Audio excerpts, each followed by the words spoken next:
اعوذ باللہ من الشیطان الرجیم، میں اللہ تعالی کی پناہ میں آتا ہوں شیطان مردود سے۔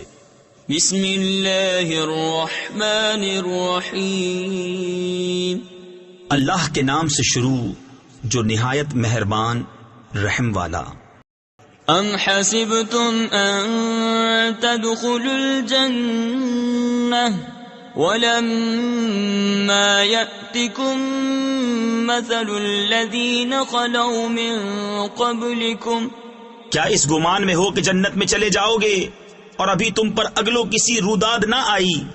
تفسیر خزائن العرفان میں ہے، یعنی جیسی سختیاں ان پر گزر چکی ابھی تک تمہیں پیش نہ آئیں۔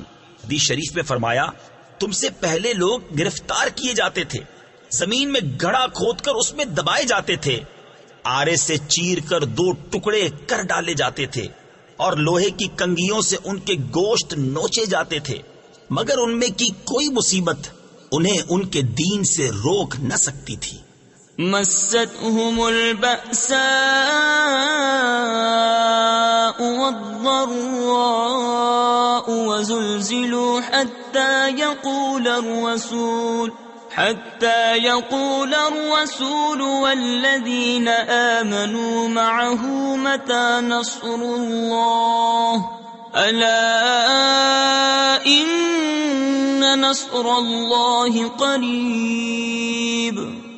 پہنچی انہیں سختی اور شدت اور ہلا ڈالے گئے، یہاں تک کہ کہہ اٹھا رسول اور اس کے ساتھ کے ایمان والے کب آئے گی اللہ کی مدد؟ سن لو بے شک اللہ کی مدد قریب ہے۔ يسألونك ماذا ينفقون قل ما أنفقتم من خير فللوالدين والأقربين واليتامى والمساكين وابن السبيل وما تفعلوا من خير فإن الله به عليم۔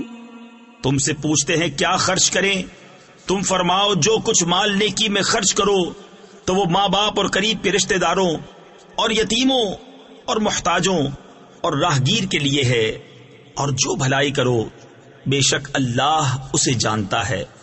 كتب عليكم القتال وهو كره لكم وعسى أن تكرهوا شيئا وهو خير لكم وعسى أن تحبوا شيئا وهو شر لكم والله يعلم وأنتم لا تعلمون۔ تم پر فرض ہوا خدا کی راہ میں لڑنا اور وہ تمہیں ناگوار ہے، قریب ہے کہ کوئی بات تمہیں بری لگے اور وہ تمہارے حق میں بہتر ہو، اور قریب ہے کہ کوئی بات تمہیں پسند آئے اور وہ تمہارے حق میں بری ہو، اور اللہ جانتا ہے اور تم نہیں جانتے۔ يسألونك عن الشهر الحرام قتال فيه قل قتال فيه كبير۔ تم سے پوچھتے ہیں ماہ حرام میں لڑنے کا حکم، تم فرماؤ اس میں لڑنا بڑا گناہ ہے۔ تفسیر خزائن العرفان میں ہے حرمت والے مہینوں میں جنگ کے حرام ہونے کا حکم آیت مبارکہ اقتلوا المشرکین حیث وجدتموہم سے منسوخ ہو گیا۔ وصد عن سبيل الله وكفر به والمسجد الحرام وإخراج أهله منه أكبر عند الله والفتنة أكبر من القتل۔ اور اللہ کی راہ سے روکنا اور اس پر ایمان نہ لانا اور مسجد حرام سے روکنا اور اس کے بسنے والوں کو نکال دینا اللہ کے نزدیک یہ گناہ اس سے بھی بڑے ہیں، اور ان کا فساد قتل سے سخت تر ہے۔ ولا يزالون يقاتلونكم حتى يردوكم عن دينكم إن استطاعوا ومن يرتدد منكم عن دينه فيمت وهو كافر فأولئك حبطت أعمالهم في الدنيا والآخرة وأولئك أصحاب النار هم فيها خالدون۔ اور ہمیشہ تم سے لڑتے رہیں گے یہاں تک کہ تمہیں تمہارے دین سے پھیر دیں۔ اگر بن پڑے اور تم میں جو کوئی اپنے دین سے پھرے پھر کافر ہو کر مرے تو ان لوگوں کا کیا اکارت گیا دنیا میں اور آخرت میں، اور وہ دوزخ والے ہیں، انہیں اس میں ہمیشہ رہنا۔ ان الذين آمنوا والذين هاجروا وجاهدوا في سبيل الله أولئك يرجون رحمة الله والله غفور رحيم۔ وہ جو ایمان لائے اور وہ جنہوں نے اللہ کے لیے اپنے گھر بار چھوڑے اور اللہ کی راہ میں لڑے وہ رحمت الہی کے امیدوار ہیں، اور اللہ بخشنے والا مہربان ہے۔